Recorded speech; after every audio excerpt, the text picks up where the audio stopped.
Welcome to ASMR TirarADeguello. Are you hoping to calm your mind, relax your body, or experience ASMR? Dr. Andrew Michaels is here to help you. Today, even though Dr. Andrew Michaels knows something strange is going on, not even he is prepared for what he's about to discover.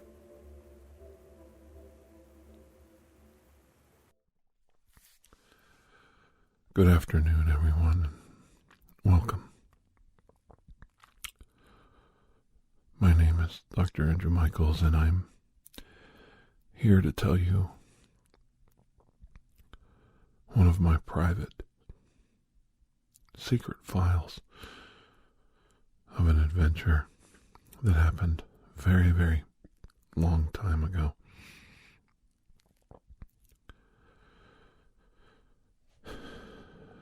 The legend of the character Stretch. Where did it begin? Somewhere in the small towns of Ohio, near where I lived. The local papers every once in a while. Back in the day, somewhere back in the early 20th century it started. Maybe it was 1902, maybe it was 1905. The stories are vague. The stories are clouded, lost in faded paper and faded memory. But in 1908, a clearly written story in a local newspaper stated that a farmer had cornered a man in his barn. The man was nude, 6'9", which was extremely tall for that time period. He had bristling, curly hair, bright orangish brown, a beard and a mustache. He was well groomed around his head and face, but his body was not. He was unkempt and smelled horribly, like he had not taken a bath in a very, very long time. The farmer thought the man was spying on his wife and daughters as they were trying to bathe on Saturday for Sunday church. He chased the man to his barn, cornering him with a hay pitchfork. Now, if you grew up around farms like I did, there's actually two kinds of pitchforks. At least I think there is. There is a hay pitchfork, which is long, wiry bristles on it. And then there is a potato pitchfork that you stick in the ground, and you almost like a shovel, and you can pick up potatoes from it. When you turn the ground over under the potato plant, the potatoes pop up into the surface. In this case, it was the thin, wispy hay pitchfork the man had, with thin, long, finger-like, pointed tines on the end of the tool. He cornered the man up against a post, his horses bucking in their stalls, kicking the walls. He turned for a second and the man bolted. The farmer, in his reaction to the man trying to run, and in the panic of the horses screaming, struck almost instinctively and hit the man under his ribs on the right side.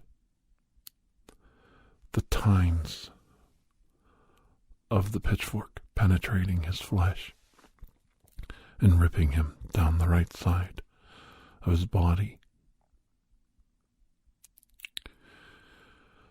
The man let out an unearthly howl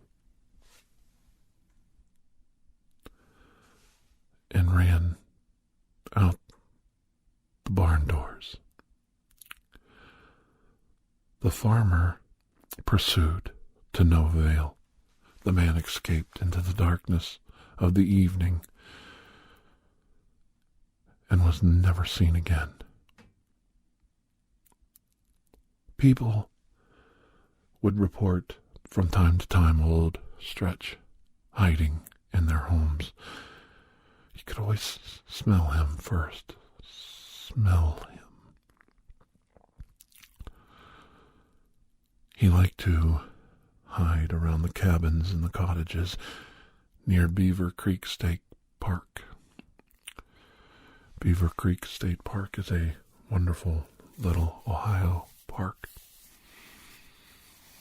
with a rocky little trout stream that eventually pours into the Ohio River. The cottages and the cabins there are a quick little retreat from the cities nearby. People from Pittsburgh, Youngstown, and even Akron frequent the area. The trout farming is good. The cabins are clean and new. And recreational hiking is a must. But every once in a while, someone reports a sighting. Some strange, macabre man hiding behind a tree, so tall and lanky-armed, he could put his hands all the way around a large, thick tree and cross his fingers in front of him and wiggle his thumbs. He doesn't talk, he just mumbles and makes funny sounds. And he can yelp and yelp in the full moon and dance, frighten you if you get caught in the evening, hiking too late. And he follows you back along the path, always hiding in the crook and cracks of trees, blending in with the trunks. That's old Stretch. Is he real or just a figment of people's imaginations? I was on leave from the Department of Navy Special Services, and I brought my assistant with me. You might know her. She does the introductions to this very filed show that you listen to. She needed a break from the monotony of her job, and so did I. So I talked her into bringing her family and mine to the cabins so we could show our children a good time, let them do a little trout fishing and hiking and backpacking along the wooded low hills of the Appalachian mountain chain. Her husband was a very accomplished musician, and my children were very interested in music, so it was a good blending of the families. Though I don't like to associate with people I work with on a regular basis, I thought this was an occasion that merited it, because we had been through some very stressful times at work. Things were getting very rough. The cases coming across my desk were nothing less than spectacular. And one report after another having to be filed with government agencies involved, all in triplicate, was taking its toll on my staff.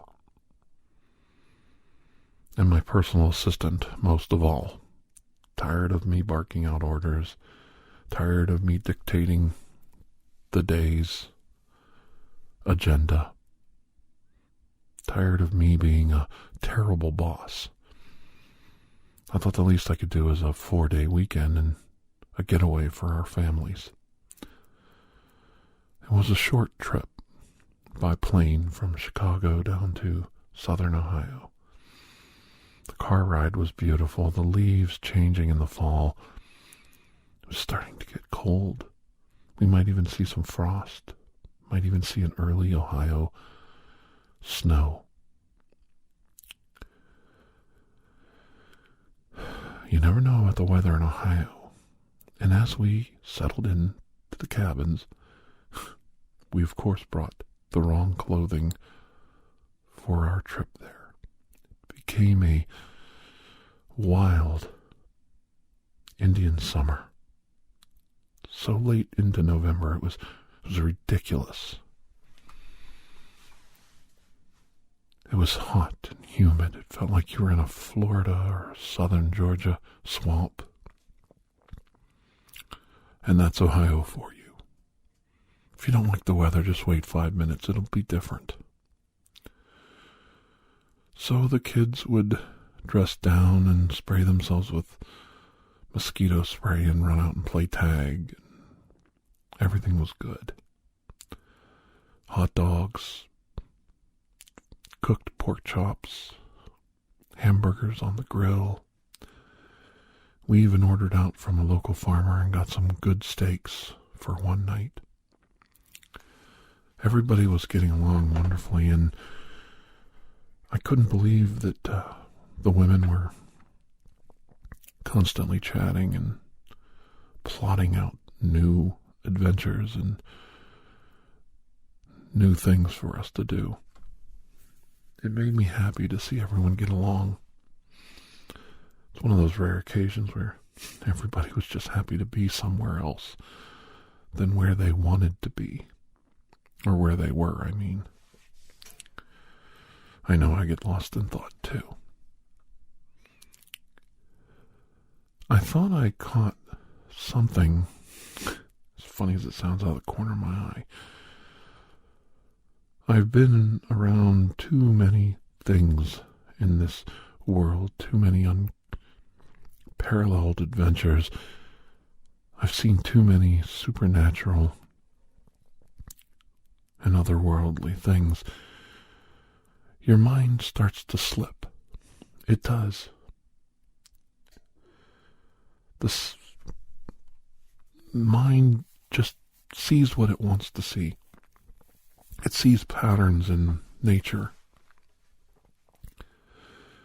It sees faces in tiles. Trees resemble human beings with outstretched arms. Clouds look like teddy bears. You see eyes in your drink.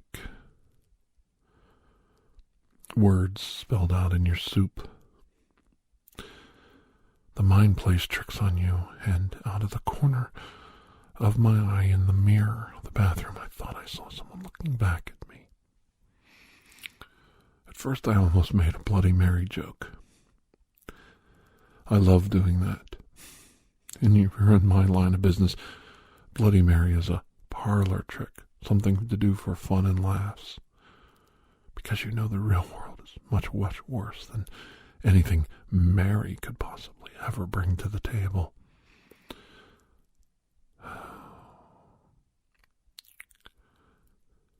I looked again in the mirror. There was nothing there. Of course there was nothing there. My mind was playing tricks on me.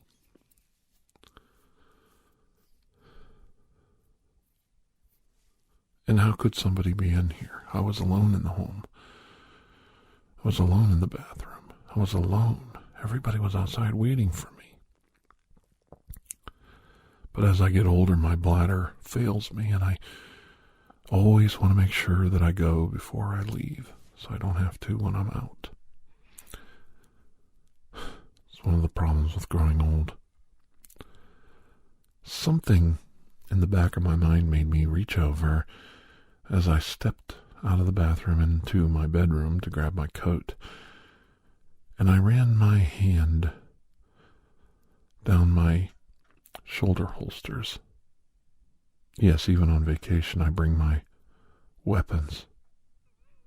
And I slid my hand down my holster straps.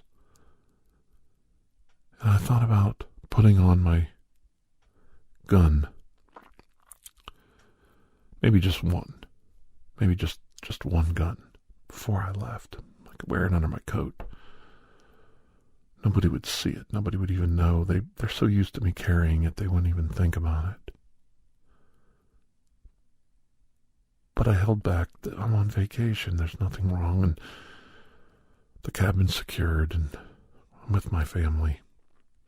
I closed the door back up towards the wall. And I left the room.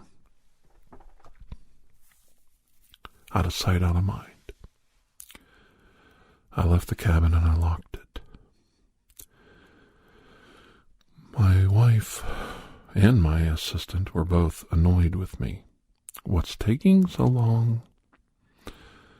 I assured them everything was fine, and we got inside the big 15-passenger van we rented, and we all headed into town to do a little sightseeing and hit all the little antique stores and gift shops nearby. It was a fun evening. The kids even talked us into having a burger and a shake at a local Dairy Queen, and I have to admit, the food was great, but the conversation was priceless. We let the kids rule the day and control the conversation. And they had some grand, tall tales and stories to tell us. And that was okay. It's always okay. I love hearing what the kids have to say. You never know what they're going to say. That's the best part.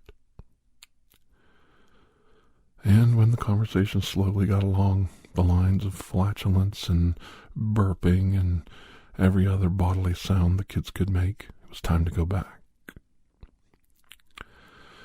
I have to admit, by the time I got back to the cabin, I was saying, okay, that's enough.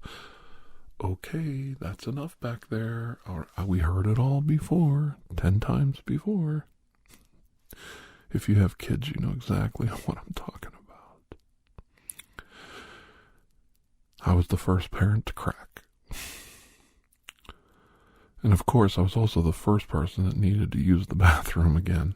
So I said, well, I gotta hurry up and get in the house because I have to go. So I pulled up to the cabin, and it was getting dusk. The sun was just falling. It gets dark awful early in Ohio, especially around these hills. It wasn't even quite 5 o'clock, and it was already getting dark for November. Very dark, very cold. The Indian summer was starting to fade. Remember that thing about the weather? It can change so fast.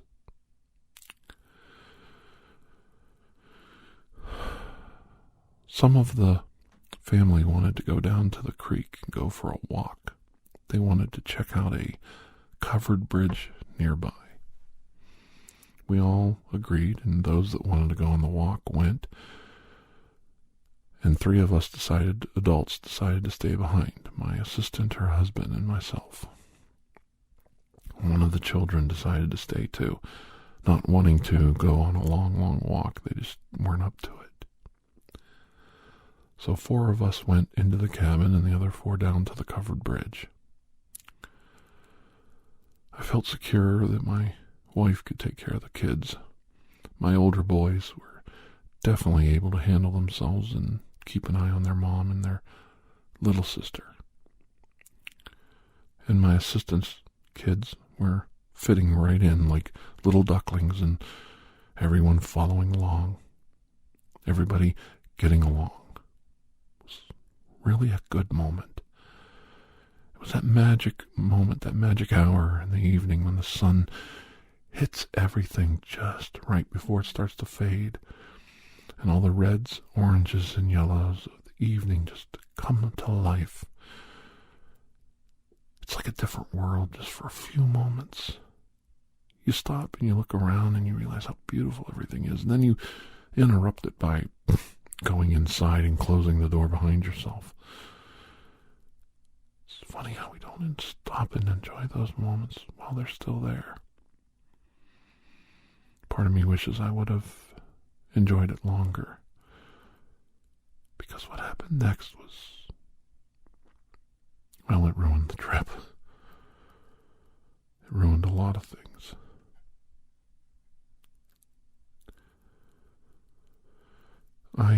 I went to the bathroom right away, straight away, right into the house, unlocked it, straight into the house, straight to the bathroom, and relieved myself. I know you need to know all of these details, but it's important. Where was I? What was I doing? And like a dummy, I ran in the house and I had my coat on, my jacket, and it got kind of caught on the door, and I had to go, and I'm trying to undo my pants and get myself there to go, and I used to the bathroom, and I hit the door open, and my coat kind of got caught on it, on the door handle, and the door kind of didn't shut, so I just kind of hurried up and thought, well, I'll just go real quick before anybody comes in and sees me. So I start relieving myself, like any man does. They don't care. They'll go anywhere. They'll pee on a tire. They'll pee on a tree. They don't care. They're worse than a dog. And I finished up, and I'm thinking, I better get myself, situated here before somebody sees me like this in this state. And I fixed my pants, and I'm trying to get everything going, and the door keeps hitting me in the back. I push the door, and I feel the faintest resistance to my push.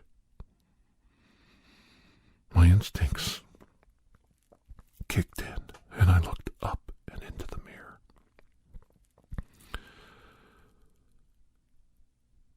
I thought I saw somebody in that mirror.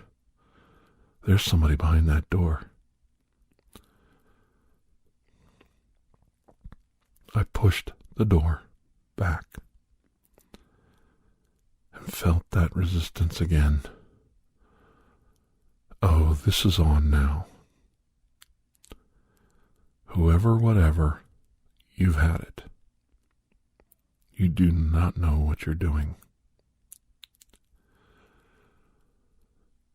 I pulled the door and slammed it shut.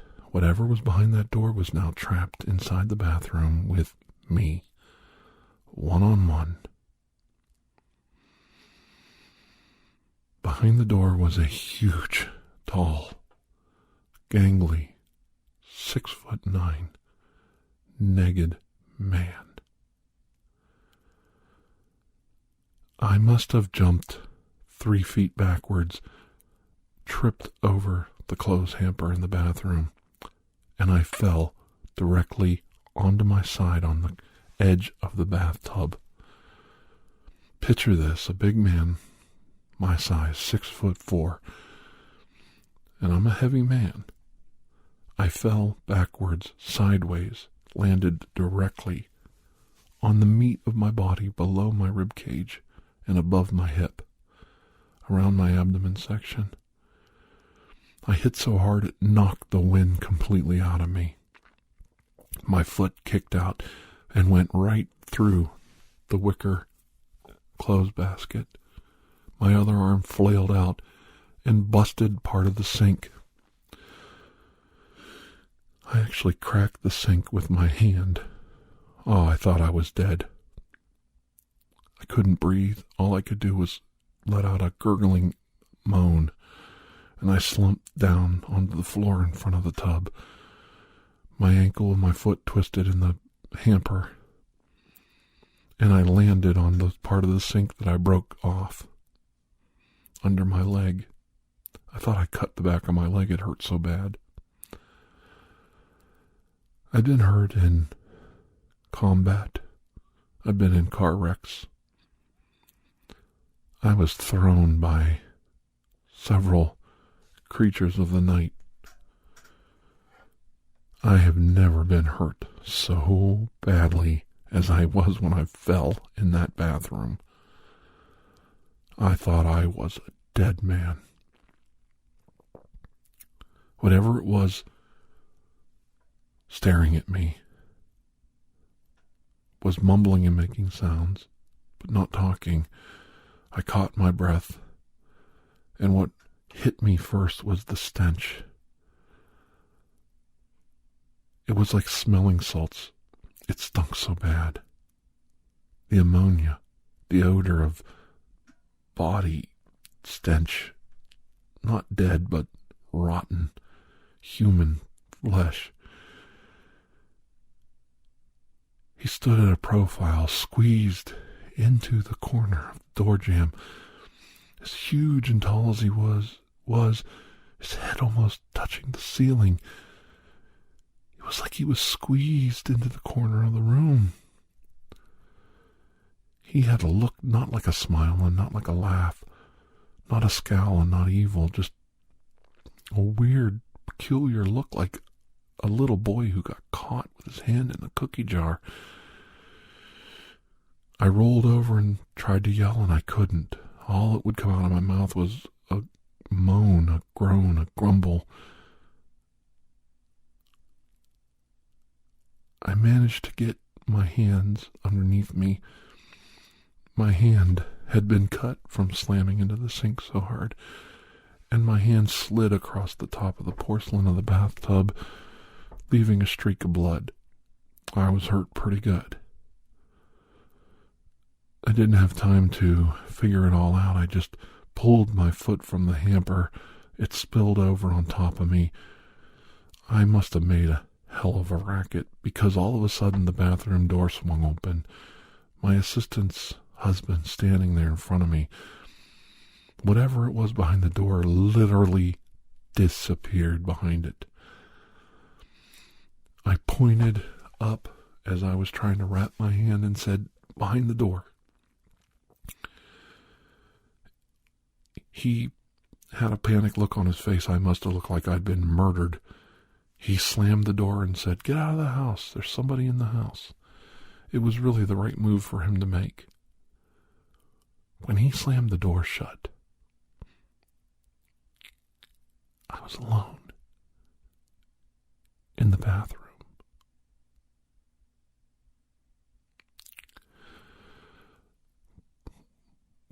Whatever it was, whatever he was, he somehow got out through the crack between the door.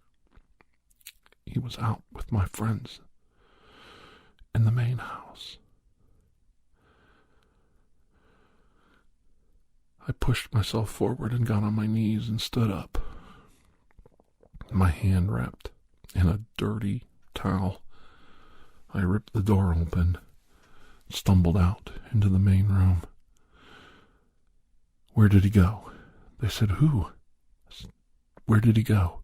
"He was in there with me." "Did he get past you?" "Where did he go?" Right then I saw the creature. He was on the porch, leaping over the rail, heading towards the woods. This wasn't going to happen. He wasn't getting away with this. So instinctively, adrenaline pumping through my body, I ran out of the house. I heard a scream in the yard.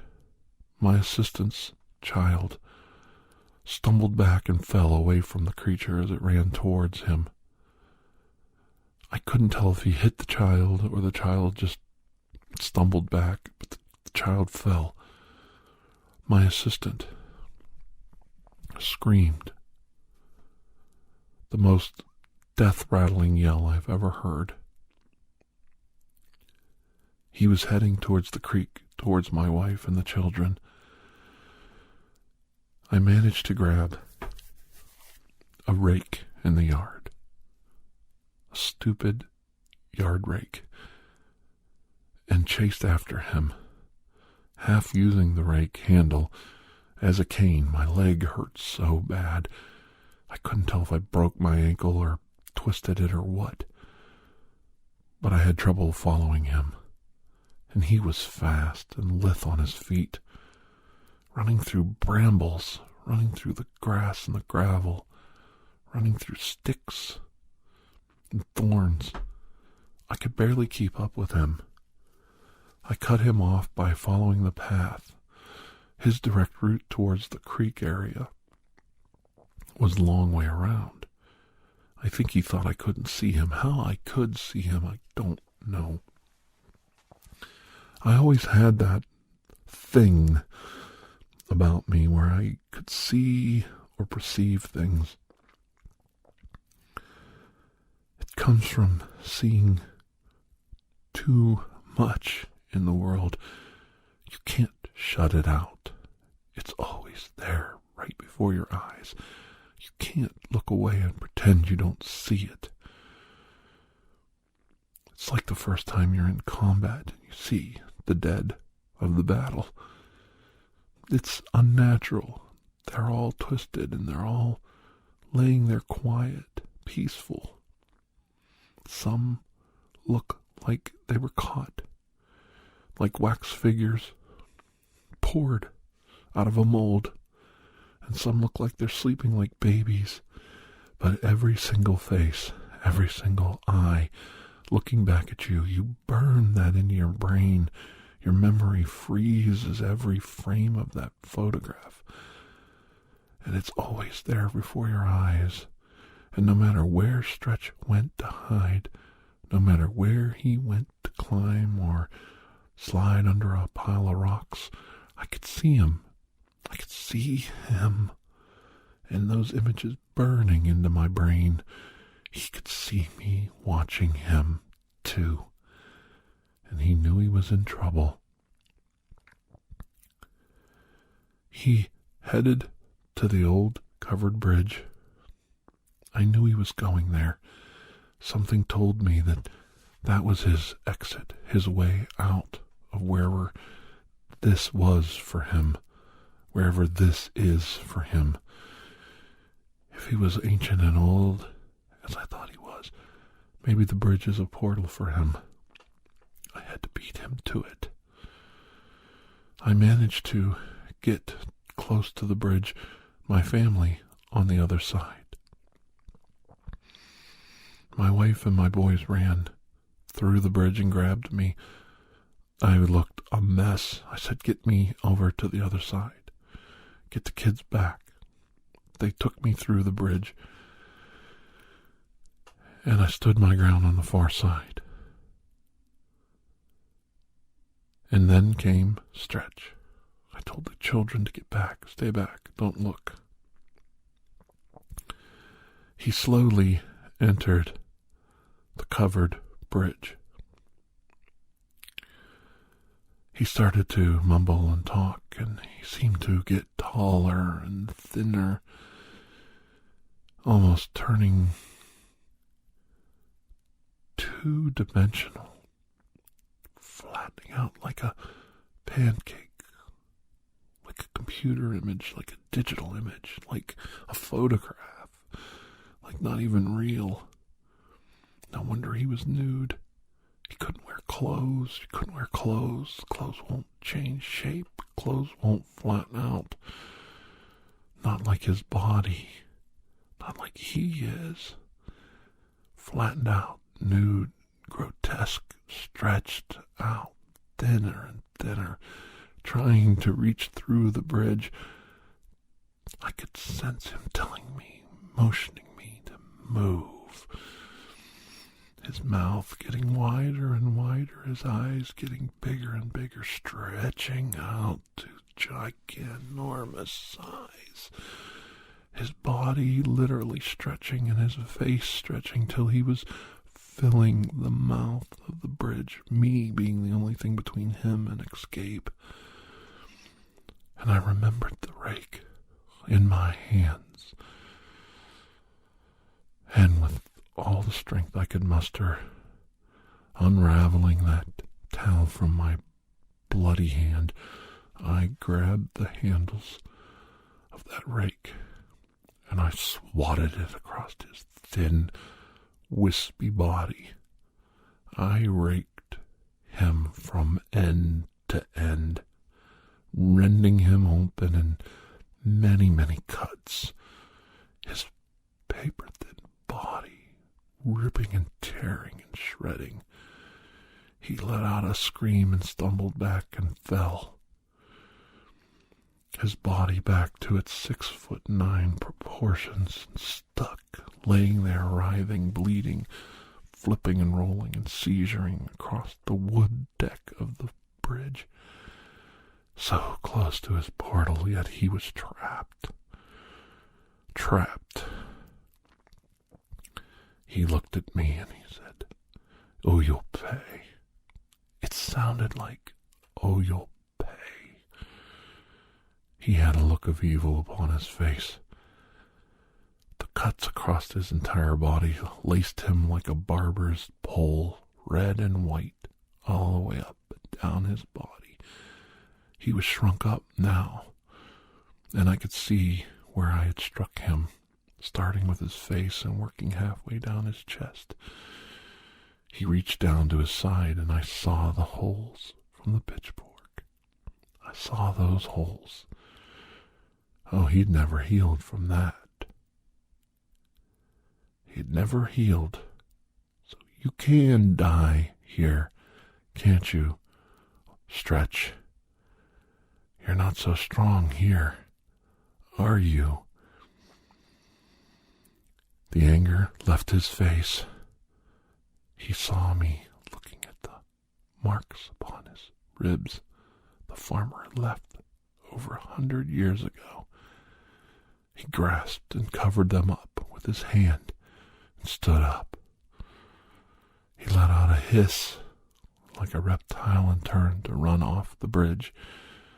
He was hurt.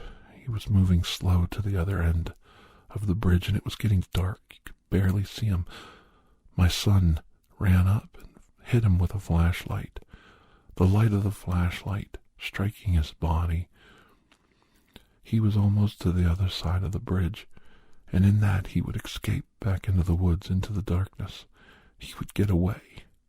Right then, at the other entrance to the bridge, my assistant stepped in with a kerosene glass lantern from inside the house. She stood there and said, "You hurt my child. You hurt my child, you son of a bitch." And she threw that kerosene lamp towards him. It shattered across the dry wooden timbers of the bridge and scattered kerosene all along the boards. The ancient wooden structure started to go up immediately. It was amazing. The bridge was a fire trap. Stretch, silhouetted with the fire blocking his exit, me blocking the other. He turned. He started to come back towards me, stretching out more and more. "Let me go." It sounded like "let me go." I stood my ground. My son, showing his first signs of adulthood and bravery, put the light right in his eyes and blinded him. The flames licking up around the sides. He stretched more and more and more until he was paper thin. Suddenly the fire on the other side of the bridge caught up to his thin, wispy form, and he burst into flames. He burst into flames like a piece of newspaper floating in the air, and he exploded into flames.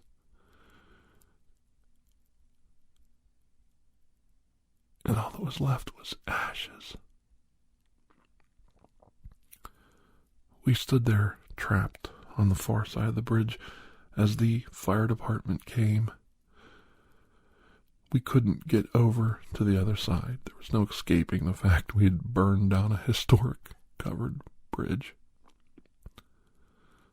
The fire department was angry with us, of course, and the police came and said it was an accident. My assistant had accidentally dropped the kerosene lantern. I showed them my credentials and they said I had to come in for questioning.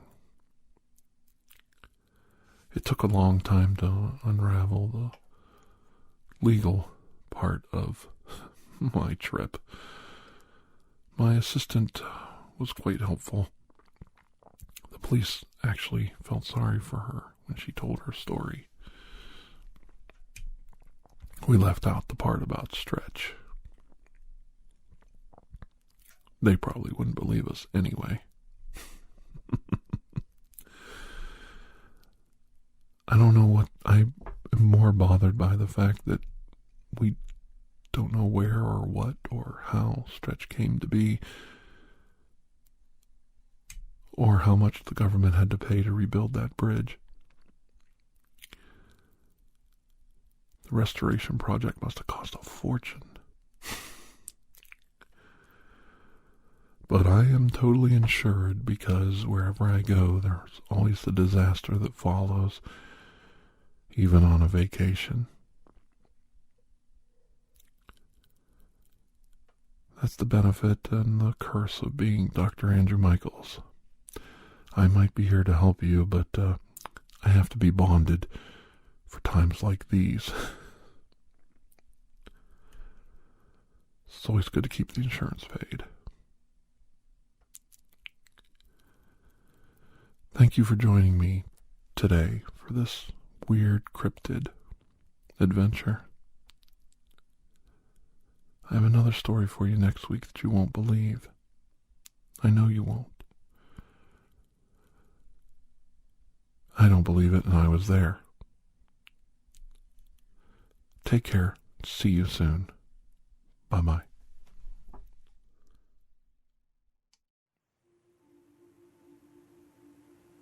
Thank you for joining us for ASMR TirarADeguello. Remember to stay tuned for the next episode, coming soon. When you have a moment, please take the time to rate and review this podcast. If you are interested in additional ASMR content, you may view our library of videos at youtube.com/TirarADeguello. The theme song, Atlantis, is by Jason Shaw of audionautics.com and is used by permission.